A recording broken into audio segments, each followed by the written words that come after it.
Federal Drive is presented by GEHA, Government Employees Health Association, proudly providing health and dental benefits to federal employees and their families. Visit GEHA.com. And now, the Federal Drive with Terry Gerton, sponsored by GEHA.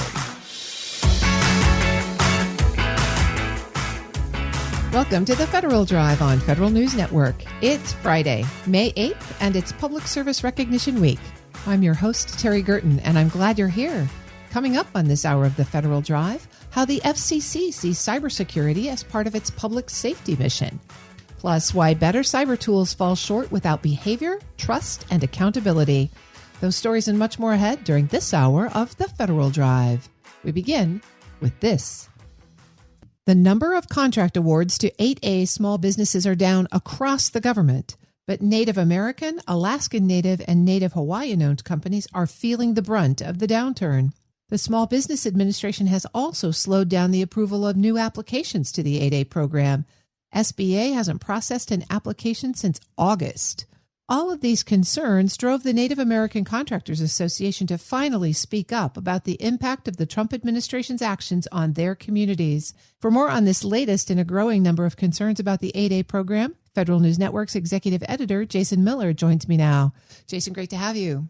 Thanks, Terry. I know you've been poring through the data. What are you finding about the number of awards under the 8A small business program, specifically to the Native American and other similar companies? I have to give a lot of credit to the small business community. They provided a lot of this data. Folks like Sam Lee, former SBA executive, folks like Trevor Skelly from the Government Contract Pros. But what they've found, and they've shared that data with me, is through April, awards to companies in Indian country have dropped by 26%, or about $800 million compared to 2025. So Native Hawaiian organizations are seeing the largest drop of more than 66%. Alaska Native corporations are seeing a decrease in obligations by 46%, and Native American tribal-owned companies are seeing reductions by about 40%. Now, Terry, when you look across the entire 8A program, that's not everyone's feeling, as I said, the brunt of this. All 8A program obligations are down by 42%, about $6 billion year over year. So April of 25 compared to April of 26. And of course, this administration is really focused on sole source awards, and those are down by about 50%, or $1.7 billion. And to your point, it's not just the contract dollars, but there's concerning Native corporations. Small Business Administration has slowed down the applications of approval for 8A programs. Again, none since August, and only 65 of new 8A firms have been approved for all of 2025. What is the Native American Contractors Association actually asking SBA to do? NACA is telling SBA that all of these changes are having a really significant impact on their member companies and the communities at large. In a letter from Monday, May 4th, to SBA Administrator Kelly Loeffler, NACA is asking for basically more information, more surety about the 8A program. Haven Harris is a board co-chairman of the Native American Contractors Association and also a senior vice president of growth and strategy for the Bering Straits Native Corporation. He says the backlog of applications is growing, with some firms waiting as much as 18 months. Is there a plan to clear out that backlog? Is there a plan to go forward with applications? And do they have a rough timeline? And if it's a staffing issue, if it's a regulatory issue, if there's something else floating out there in the ethers that we're not aware of that's making it difficult, please just be in contact with us. And unfortunately, at this time, we haven't got a lot of that explanation. Probably the maximum amount of insight we've gotten, and this has been said in public by various members of the SBA, is that they felt the previous administration was way too lax in letting new entrants into the program. And so they're doing a more thorough job, is the explanation they give, of examining these applications. However, I've done these applications myself in the past. I know what they entail, and these should not require 18 months for review, is our stance. Harris says NACA has tried to talk to SBA members of Congress to offer them a better understanding of their members' concerns and challenges, but NACA really hasn't received a satisfactory answer. If we had that insight, the ability to plan, and just an open dialogue where we felt we were able to come and sit at the table as equals, then we would have a lot more certainty in how to work with this administration. Plus, we know historically there have been times of crisis when there's been need for immediate access to government contracting capabilities, that the 8A program has been very, very valuable to the U.S. government. Now, I also spoke with Nicole Borromeo, the president of the Alaska Native Claims Settlement Act Regional Association. She expressed similar concerns about the changes to the 8A program. In mid-April, the association had their annual Alaska on the Hill Day. Borromeo says one big message to lawmakers is the 8A program is working as Congress intended. The administration and Congress, from the ARA point of view, understands that there's a few bad apples in the bunch. But the message also is don't throw the baby out with the bathwater. Deal with those bad actors on a case-by-case basis and leave the structure that Congress intended in place. But I will also say the structure has also accounted for those bad apples. These cases of fraud, waste, and abuse are discovered quickly. They are dealt with fairly, and the program continues on without missing a beat because of the checks and balances that are in the program. Jason, you mentioned earlier the impacts on the companies themselves, but what impacts do these delays and the overall withdrawals from the 8A program have on the Native communities themselves? Terry, in many ways, I think that's being lost in this entire discussion. Right. I mean, I think no one argues against or for waste, fraud, and abuse. Right. People want, as you heard Nicole say, those can be dealt with. But because of what these programs mean to Native communities, I think that's being undersold. The Native communities send hundreds of millions of dollars back to their communities each year. Borromeo, the president of the Alaska Native Claims Settlement Act Regional Association, says that Alaska Native corporations have set aside almost $200 million in scholarships for Alaska Native shareholders and their descendants. She says that type of investment doesn't happen without planning and programs like the 8A program. Borromeo and Harris also say that the 8A program brings jobs not just to places like Alaska or Arizona or New Mexico, but nearly across all 50 states. Harris says government contracting is the second largest economic driver in Indian country, only behind gaming. So much of this money gets driven back to our people directly, providing healthcare benefits, providing education, oftentimes scholarships. And these dollars are utilized both by tribal governments, by the Native corporations, by the Native Hawaiians to really try to uplift our people. We are often sitting in areas that have the worst economic numbers in any state that we're in. We are often have the worst social indicators. And for me, as a Native man, I just want to see us having as much opportunity as possible to uplift our people, to bring them up to the same standards that people are living in the rest of the United States. My home region, we still have people that are utilizing honey buckets. We have people that don't have running water. And these are things that this isn't a third world country. These are citizens of the United States. And so when we as Native Americans are looking at 8A government contracting, looking at the government contracting as a whole, we see this as another way to lift our people up. Now, you heard Harris say honey buckets, these are ported potties, right? These are not like running water, as he said. So these delays, these cuts, as Harris says, this is just impacting the company's bottom line, but really is impacting these entire communities. And I think that's the message you're hearing. And that's why NACA and Alaska Native Regional Corporation both have been on the Hill, have written letters, and are really trying to change the way this administration works. Jason, this is just one aspect of small business contracting, but it's coming under pressure kind of across the board. Tell us about a new bill that would impact a broader section of small firms. Right. This bill comes from Senator Mike Lee of Utah and Congressman Glenn Grothman from Wisconsin. And basically what they're trying to do is end awards for government contracting based on a recipient's sex or race. The Ending Discrimination in Government Contracting Act actually does several things to change the Small Business Act. Among them, Terry, one of them eliminates quotas, mandates, and programs that provide government contracting opportunities to companies, again, based on race or sex. Now, this means it would end mandatory authority for a women-owned small business, remove the term economically disadvantaged women-owned small business from the socioeconomic programs. Additionally, the bill would eliminate the 5% prime contracting goal for women-owned small firms. And for large companies under subcontracting, they would be held less accountable for meeting subcontracting goals for, again, women and small disadvantaged businesses. Now, Terry, let's be clear here. The Lee and Grothman introduced a similar bill back in November of 2024, but that bill never got out of committee. There is a ton of support for small business programs, especially Alaska Native, Native American, Hawaiian Native corporations across the Congress. So again, I think what Lee and Grothman are trying to do here is support the administration, but getting a lot of momentum behind this bill will be difficult. That's Federal News Network's executive editor, Jason Miller. Jason, thanks so much for breaking this all down for us. My pleasure, Terry. You can find his full story at federalnewsnetwork.com. Up next, what does the FCC have to do with cybersecurity?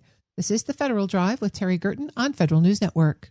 Tune in Tuesdays at 10:30 a.m. and 2:30 p.m. for the Innovation in Government Show, sponsored by Carasoft. Hear from the industry leaders advancing the technologies shaping how agencies modernize secure operations and deliver better services. Innovation in Government covers what is changing now, what is working from cybersecurity and cloud to data, AI, and emerging technologies. Listen to Innovation in Government, Tuesdays at 10:30 a.m. and 2:30 p.m. on Federal News Network. Search Innovation in Government.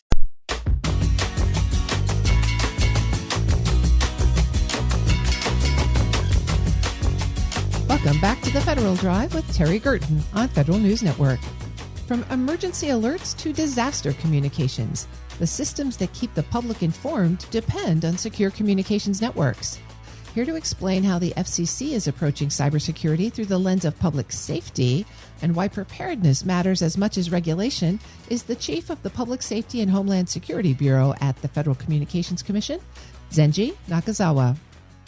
Mr. Nakazawa, thank you so much for joining me today. Thank you so much for having me. I'm really glad to be here. I want to start by drawing the connection dots between the Federal Communications Commission and cybersecurity. How would you describe the FCC's role here? Yeah, fantastic question. I get that a lot. So the FCC, which was created back by statute in 1934, really cybersecurity, if you look at it, is baked into our DNA. Right up front, as far as one of our founding statutory strictures is that we work for the protection of public safety and national security over communications wire and wireless technologies. So from there, that has been sort of like front and center, the heart of our work here, especially in the public safety. Are there cyber threats that you are most concerned about these days? Well, yes. Any cyber threat is not a good threat, so it's hard to quantify them. But yes, I think really, why are we doing this right now? And it's not something that we've just picked up. This has been something that we have been tracking for years. But what is different about this environment is that the threat environment has matured. We have advanced persistent threats from nation-state actors. We have an increase in ransomware attacks. These are not hypothetical attacks or events. These have real operational impacts that have downstream effects, not only to individual citizens, but to how our public safety mechanisms work, whether it's the emergency alert system, or wireless emergency alerts that we get on our phones, et cetera.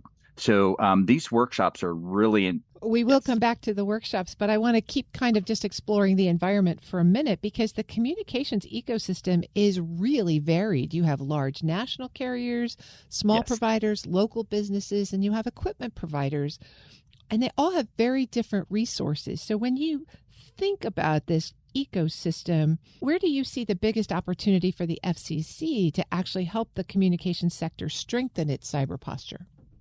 Yes. So really the threats that we are facing really affects equipment, different technology services, and providers at large, whether it's telecommunications or broadcast providers. So what we are focusing on really is looking at telecommunications and broadcast especially. That encompasses a huge spectrum of different services.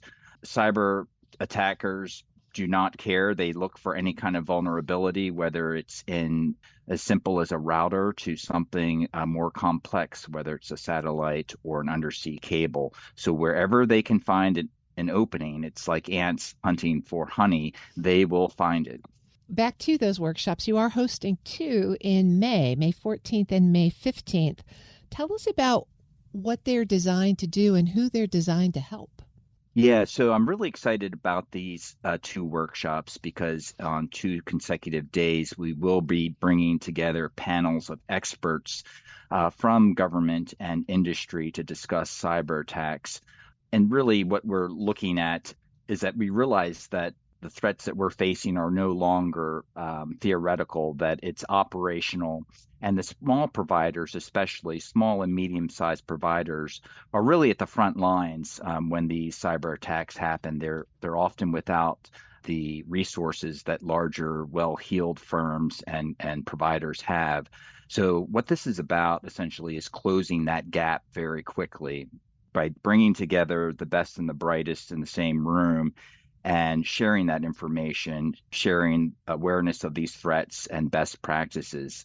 Really super excited because we also are going to run through a couple of case studies that will look at the anatomy of a cyber attack and actually a walkthrough of what happens and what a victim can do in those circumstances. I'm speaking with Zenji Nakazawa. He's chief of the Public Safety and Homeland Security Bureau at the Federal Communications Commission.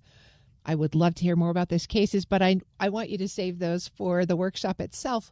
But thinking about the application of them a little bit more broadly, how are you thinking about collective readiness? All of these networks link together in some way, shape, or form.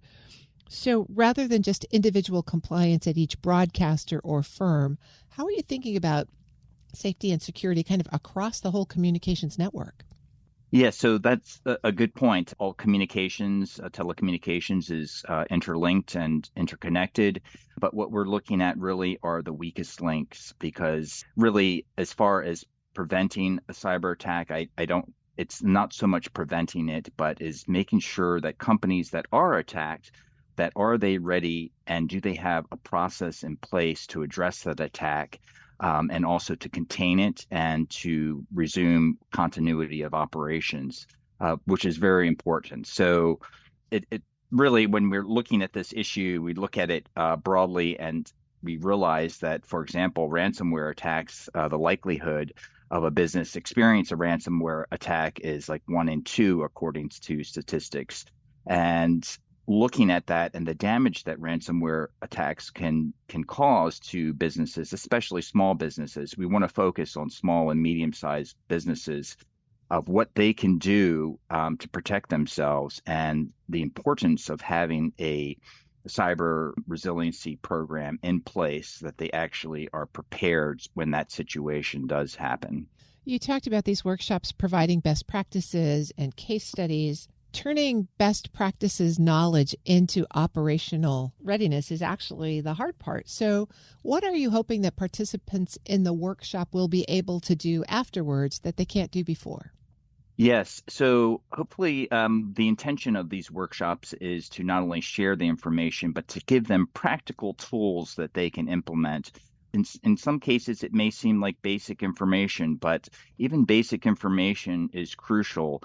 And it can be detrimental if it's not followed, from basic cyber hygiene to knowledge about social engineering tactics that opponents may be using. So all of this is trying to give them tools, and every business or every kind of organization is different and may have different needs. So they can tailor it to their specific needs. But having this information and awareness of what are the resources that are available to me? Who do I contact? How was this handled in a real case in a real case study? I think all of those things are very important. One thing I do want to leave with folks is that one of the important things is that we're pushing is really basic concrete actions like multi-factor authentication.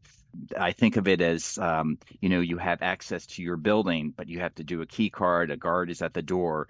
But access to your office, you probably also have a key, a separate key. And each level, even to the point that you sit down at your desk and you turn on your computer, there's an authentication requirement there to make sure that the person who's accessing that is indeed the person that they purport to be.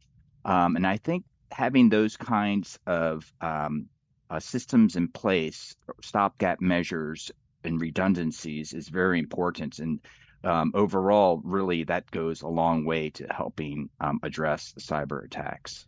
What would you imagine the follow-up after these workshops will look like? Will you be getting back together with folks who participate and checking on their progress? Well, we would make ourselves available. We are an expert agency when it comes to these issues, and we would be more than happy to make connections with other specialists out there to get more particularized assistance to whatever their needs may be. And also just, again, sharing information and having that dialogue is really important. So that's really what it's about is getting the awareness out there, having that dialogue, and then from there acting on that by bringing people together so that they can help one another on these issues. So tell us again where folks can find out more about the workshops and register. Yes, on our website, go to fcc.gov or you search in Google for cybersecurity workshops, FCC. You're bound to find that. I've been speaking with Zenji Nakazawa. He's chief of the Public Safety and Homeland Security Bureau at the Federal Communications Commission. Thanks so much for joining me today, and thanks for sharing these resources with us. Thank you so much for your time. I appreciate it. We'll post this interview at federalnewsnetwork.com/Federal Drive. Listen to the Federal Drive on your schedule. Subscribe wherever you get your podcasts. Still to come, why the expired authorization of the SBIR program didn't have a huge effect on the Army. But first, buying better cyber tools doesn't automatically make agencies more secure. You're listening to the Federal Drive with Terry Gerton on Federal News Network.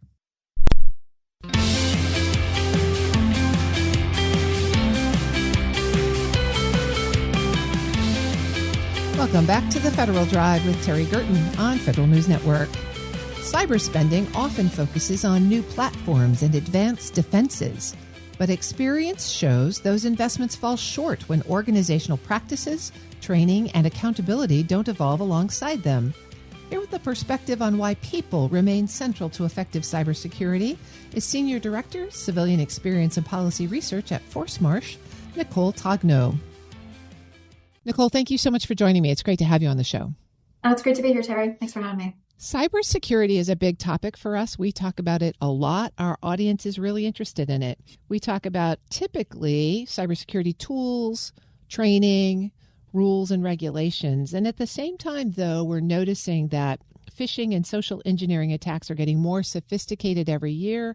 Breaches continue to happen at every level of government. From your perspective there at Force Marsh, what explains the gap between investment in technology for cybersecurity and outcomes? So I see this as, I think, to answer honestly, I think we've been solving for the wrong problem. So agencies invest a lot in the tools, and those tools are really good at managing systems. I think perhaps what they haven't invested as much in is understanding the people operating inside those systems. Right? People are complicated. We're all very complicated beings, right? We are busy. We act under pressure more and more, right? As our work advances and technology infuses the way in which we work. And so we are called upon to make, a zillion judgment calls throughout the course of a day. And attackers understand that, right? Phishing, really prominent, works not just because someone's careless or they lack the competence. Those things work because it's designed to exploit how humans actually process information, especially when they're under stress. So when I look at why these kinds of breaches still happen, I don't see necessarily the technology gap, right? I'm coming at it from a different angle. I see how the gap really is the way in which we understand human behavior. What I hear you saying is that no matter how much we invest, we're never going to have a fail-safe technical solution to cybersecurity, that it's a behavioral challenge. What does that mean for government leaders in a practical sense when they're thinking about their cyber risk? Practically speaking, it means that people are going to be people, right? It means that, I want to come at this from perhaps a different question. So I think a lot of technologists, right, come into this space by asking the question of, what do people need to know, right? I think from a behavioral lens to come at it from perhaps a different set of questions. What shapes how people behave and what drives action, right? Those are two very different kinds of questions. So there's a framework I like to use. It's really helpful. It's very simple. COMBE. It's very well known in behavioral science. It stands for capability, opportunity, motivation, and behavior. basic idea is just that behavior is not just a function of what we know. It's not just knowledge. It's very complicated. So it's behavior is rarely a logical endeavor, right? Most of the time. So behavior is really a function of whether the environment that we're creating makes the behavior easy or hard, and whether people are genuinely motivated to do it. So when I look at a security problem, I'm not a technologist, right? I'm not just asking, did the people complete the technology training, right? So that they know now what it is that they need to know. They have the knowledge. I'm asking, like, does this environment set people up to make secure choices? Do they trust the system enough to engage with it honestly? Right? Those questions don't necessarily come naturally to technologists. And that's by no means a criticism. It's just a different discipline. And that's why I think behavioral science is this like additive lens to bring to the table. That's a really interesting perspective. And I'm sitting here thinking about the last cyber training I clicked through about recognizing a phishing email and not clicking on it and those kinds of things. It sounds to me like you're saying that's not enough. It's not enough. Yeah. So I think most of us have sat through those kinds of trainings where we click through. It's a compliance exercise, right? And also you get the knowledge, okay, but knowing and doing are two very different things. And I think we've known this for a long time in behavioral science, right? There's decades and gobs of research showing that information alone, gobs, by the way, is an empirical term, rarely changes behavior, right? Security programs are still largely built on an assumption that if you tell people what the risks are, they're going to act logically, they're going to behave accordingly, they're going to be responsible. But that's just not how people work, right? If I'm rushing to meet a deadline and I get a login prompt that asks me to go through 3, 4, 5 additional steps, right? I want to find a workaround, not because I don't care about security, but because in that moment, my brain is optimizing for getting my work done. Like we are very good doers in this society now. Like the system we all operate within have prompted us to work smarter, more efficiently, and faster. And, that need for efficiency or that drive to optimize, right? It's not a character flaw. It's just the way cognition works. So when training is your entire strategy, what you're really doing, I think, is putting the burden of security on the individual and then blaming them when something goes wrong. And it feels both ineffective and a little bit unfair. I'm speaking with Nicole Togno. She's Senior Director for Civilian Experience and Policy Research at Forsmarsh. Nicole, let's just be real for a minute. Most of our cybersecurity folks are technologists. They're not behavioral scientists. They're not trained to set up the kind of environment that you're describing. What should they be thinking about as they look at their cybersecurity risk? What are some quick steps they could take? Yeah, it's great. So I think it starts with seeing your employees as your partners in the security process rather than assets or risks to be managed, right? It sounds pretty simple, but it's actually a pretty significant shift in how I think most security programs are designed, as you said, by technologists, right? In practice, I think it means a couple of things. I think it means looking to understand the actual ways in which people are navigating day to day through these systems, where their pressure points may be, where they're trying to work around something because they don't necessarily have a better option. It means for technologists creating and leaders creating the kinds of channels where people feel safe to report mistakes without fear of punishment. Right now, I think a lot of agencies and just general workplaces, if someone clicks a bad link, their instinct is to hope nobody notices, right? There's a cultural problem there, really. It's a real security consequence that comes from that. But that really means that we need to build more trust with leaders, trust with our employees, trust all around. And that's not like a soft thing, squishy trust. It's really in this context, I think, an actual security asset that technologists and leaders should be building into the system. I feel like what you're describing, if I was a CISO, would be swimming upstream. That is not the easy path to take. The easy path is to buy cybersecurity tools or put more checklists in place and say that I've built the system that is going to address my cyber risk. How do you empower the decision makers to actually change their approach to this? So I think it's a mindset shift, first and foremost, right? It's moving from seeing security as something that you impose upon people to something that you build with them, being empowered to build it with them. And agencies, they may often miss that the people inside the organization are one of their greatest sources of intelligence about where real vulnerabilities are.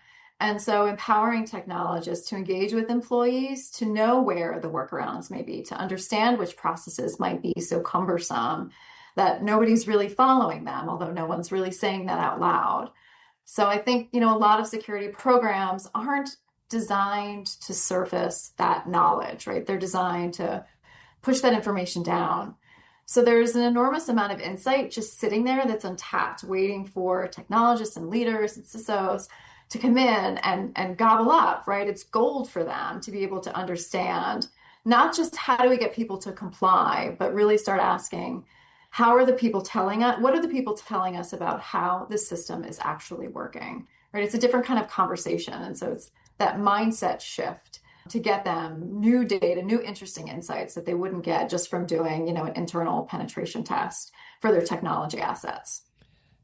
If you are a federal CIO or a CISO and you're saying, that sounds like something I'd really like to try, but I have no idea where to start, how can they begin to build an environment, a structure, a culture that seeks that employee feedback?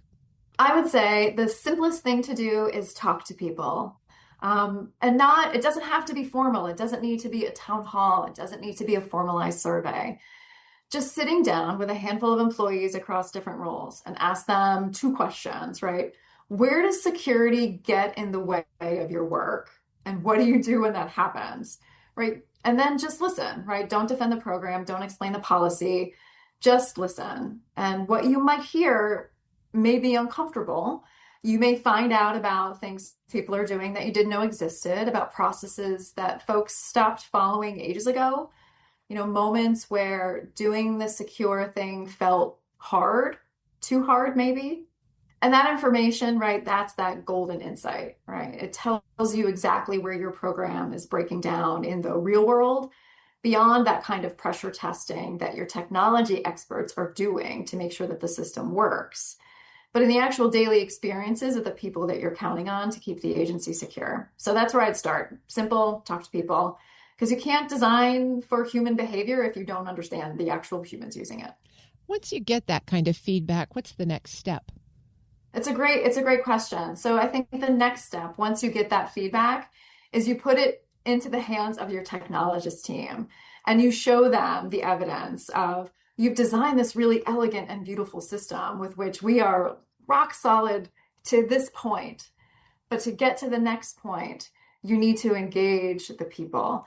And so providing them the insights to make better decisions on, you didn't know this workaround was happening. Now you do. What are we going to do about it? And so taking those kind of quick steps to gather the insight and then make them actionable. And it can be, one step at a time. It doesn't need to be a full overhaul. It doesn't need to be a system redesign.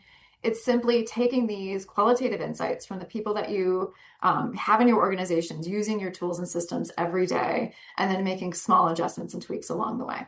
I've been speaking with Nicole Togno. She is Senior Director of Civilian Experience and Policy Research at Forsmarsh. Nicole, thank you so much for bringing this perspective to a topic we talk about all the time. Thank you so much, Terry. It's been a pleasure. We'll post this interview at federalnewsnetwork.com/Federal Drive. Subscribe to the Federal Drive wherever you get your podcasts.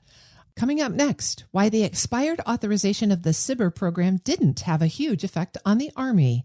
This is the Federal Drive with Terry Gerton on Federal News Network.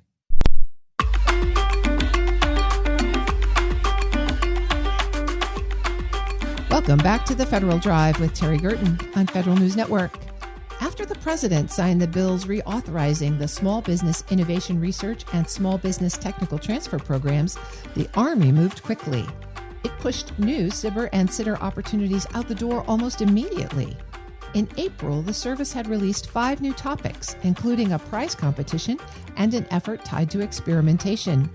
Zeke Topolowski, the Army's program manager for SBIR and SITR, joined Federal News Network's executive editor Jason Miller to explain why the Army was able to turn the program up instead of having to turn it back on.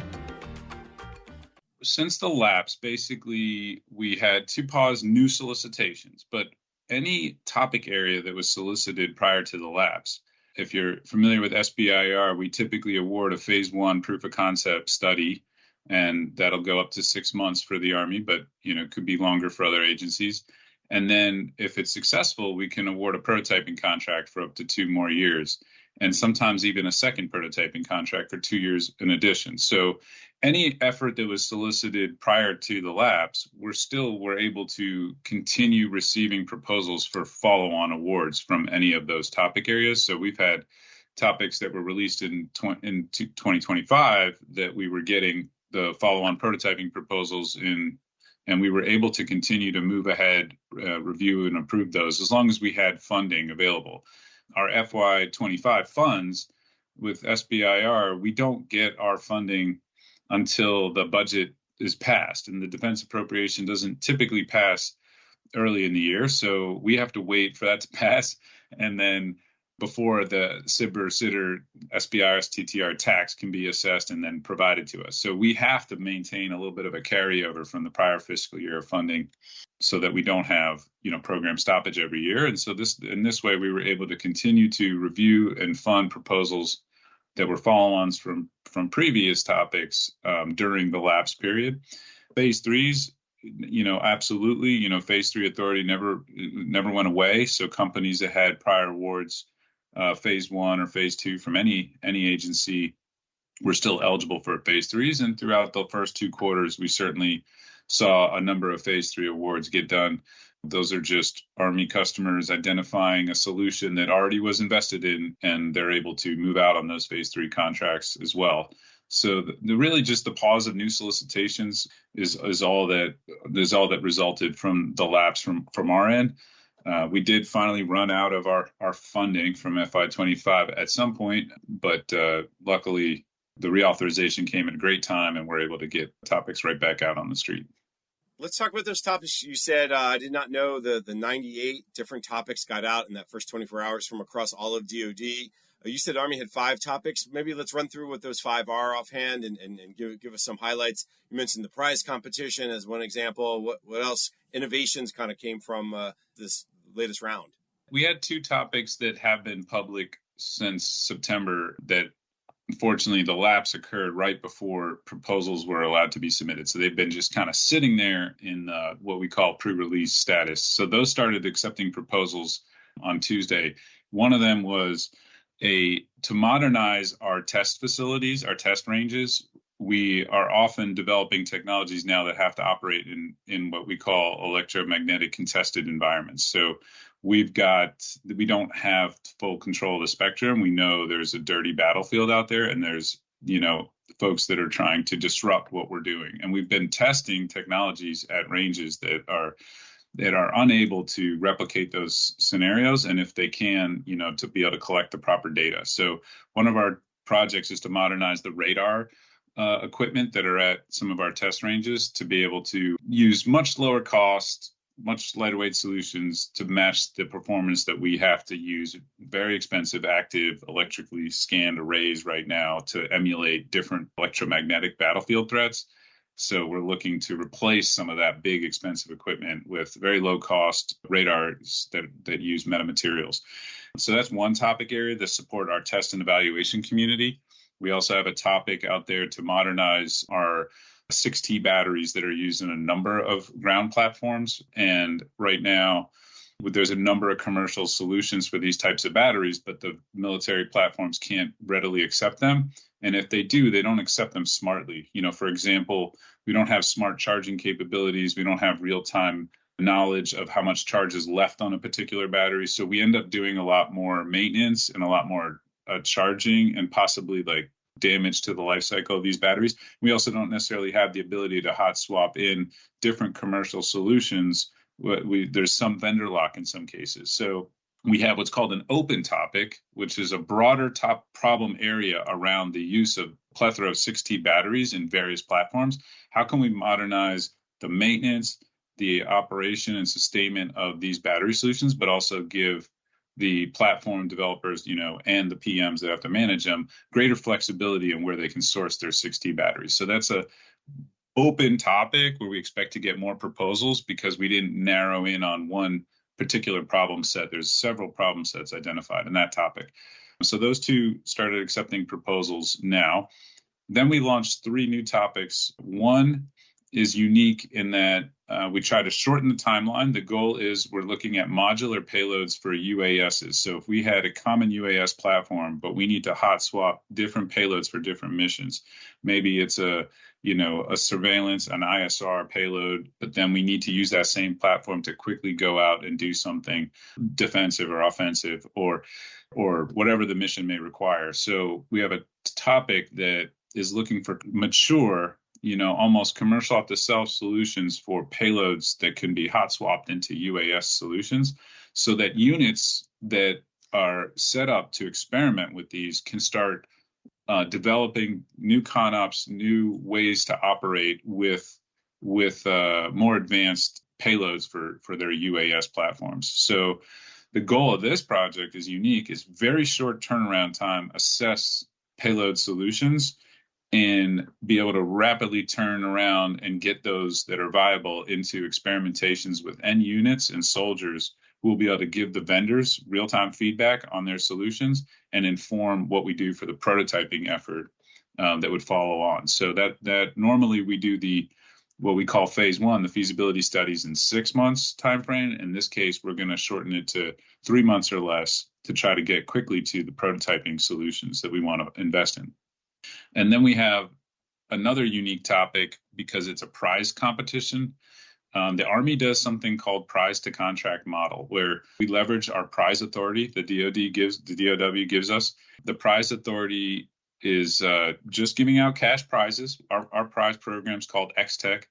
And basically, it's a very low barrier to entry way to submit your idea to the Army. You don't have to go on SBIR, STTR. There is a proposal application instruction package, like good 50, 60-page document, that you have to follow. You've got to have an accounting system. You don't have to have an accounting system, but you have to be registered in SAM. You've got to have all these things ready to go to be able to apply for a federal contract. A prize authority, you just got to write a white paper, send it in. And if we like it, we can give you a check. You can direct deposit to your bank account.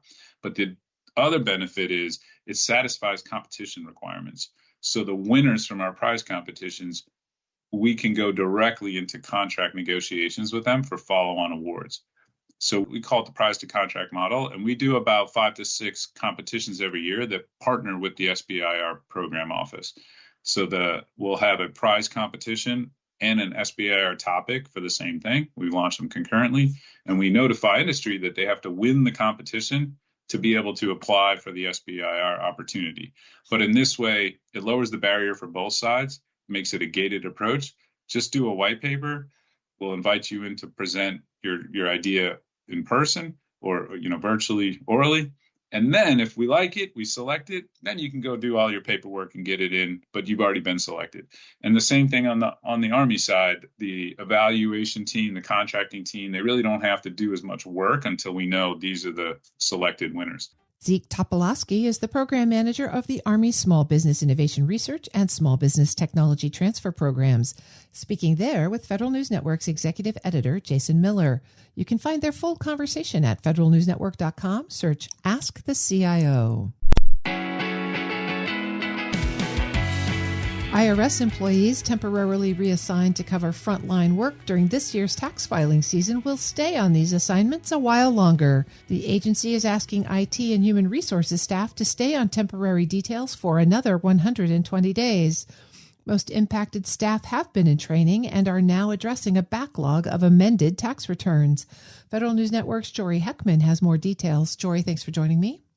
Hey, Terry. Great to be here. We are on the far side of filing season, so let's take a step back. Why did the IRS do these reassignments in the first place? Right. So going back to early February, the early days of the filing season, the IRS announced that it was going to take some of its back office employees, people working in IT and human resources, and they were going to be put on these 120-day temporary reassignments. And what they'd be doing is they would be playing a supporting role to the frontline folks in taxpayer services. They wouldn't be directly interfacing with the taxpayers, but they would be behind the scenes helping facilitate calls for taxpayers who are reaching out to the agency, asking for help, and playing a supporting role in the processing of tax returns coming in. And so that was because the IRS was dealing with a staffing shortage. It has lost about 27% of its workforce under the Trump administration. These were all through voluntary separation incentives and early retirement offers. And also, the IRS fell well short of its hiring goals for the filing season. It just didn't bring as many people on as it expected. And so they were reshuffling the workforce that they had in place. And what are they telling these folks now? Their 120-day details are coming up. Well, now that 120-day details coming up, it should be wrapping up sometime in early June. They are being told that they are going to be on this assignment for another 120 days. Even though the filing season is wrapped up, there's still a large backlog of amended tax returns that the IRS still needs to get through. And of course, people are waiting on some tax refunds as a result of those amended tax returns. And so these employees, a lot of them have been told that they will stay on this detail. And this may not be the end of it, that they said that there's a possibility that after this second tour of duty wraps up, that they may be put on a third if they have not sufficiently reduced this backlog. Is there any prospect then of these folks going back to their old jobs, or are they just going to stay on rotational assignments? It's really murky. There's two steps to this. One is that a lot of the IRS employees who have been put in this situation, they were told before this, about 1,000 of these IRS IT employees, they were told that they are permanently being moved out of IT, that there's no going back to IT for them, and that they were going to be moved to the chief operating officer's office for kind of a temporary holding, but they were going to find a permanent place for them at some point. And that permanent place has not really materialized. They have not been told long-term what work they will be doing at the IRS for the foreseeable future. But a lot of those employees were tapped to do these temporary reassignments, these temporary details. And what we heard from employees in a recent call, we obtained a transcript of what went down. This was a conversation led by the agency's chief human capital officer and its director of internal consulting. They both said in multiple instances in this call that if IRS employees are unhappy with the work they're doing on these details, they can apply to other jobs. That they said, there's things coming up on USA Jobs. We encourage you to apply. But they say that the way back, their old jobs, that's not available to them right now. What kind of training have these folks gone through for the work that they're on detail to do? It's important to remember that these are employees that may have years of experience at the IRS, but not necessarily in tax administration. These are back office employees. These are people who have a background in IT, have a background in human resources. And so as a result, they were being treated basically as new employees to the agency, new employees to taxpayer services. So they were going through the 101 training for how to handle taxpayer services. They were in all-day training, 8-hour day training for months now. They really spent the bulk of their first 120-day details on training. And this was virtual. This was all on camera based on what I've been told from employees who've been going through this, and that they had to be camera on for the entire 8 hours. And if they went off camera, they were told to put that right back on. And so they are now, there have been multiple classes of these employees, but they have been told that they are now hitting the ground running. They are getting their hands dirty with addressing this backlog of amended tax returns. Tori, what's the long-term strategy here? What sort of challenges does this perpetual detail approach present for the IRS? As far as challenges, there's still a lot of work that is being spread thin on the workforce at their original posts of duty. There's a lot of work that the IRS needs to do with its IT. There's a lot, especially with this big push to cross the finish line on the IRS's multi-year IT modernization plans. They got a bunch of money in the Inflation Reduction Act, originally close to $80 billion, to really overhaul some of the oldest legacy IT systems in the federal government. A lot of that money, of course, has been clawed back, but you also need the employees on the job to carry out that modernization effort. Then now there are substantially fewer employees in that IT shop doing that modernization work. And also human resources. What we've seen across the federal government is there's this substantial backlog in processing retirements. And so that is also something we're hearing rather acutely at the IRS, because so many people did separate from the agency. A lot of people did retire. And so there's a diminished capacity in its HR shop to process those retirements. But the IRS is looking to begin a hiring strategy, right?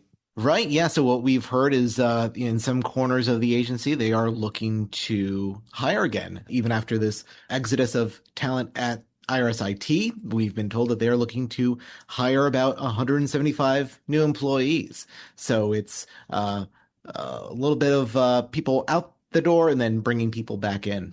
That's Federal News Network's Jory Heckman. Jory, thanks for keeping us up to date. Thanks, Terry. You can find his story at federalnewsnetwork.com. The Federal Drive with Terry Gerton is produced by Eric White and Michelle Sandiford. Our web editor is Stephanie Wright. For the latest updates, stay with federalnewsnetwork.com or follow us on Facebook, YouTube, and LinkedIn. I'm Terry Gerton. Thanks for listening.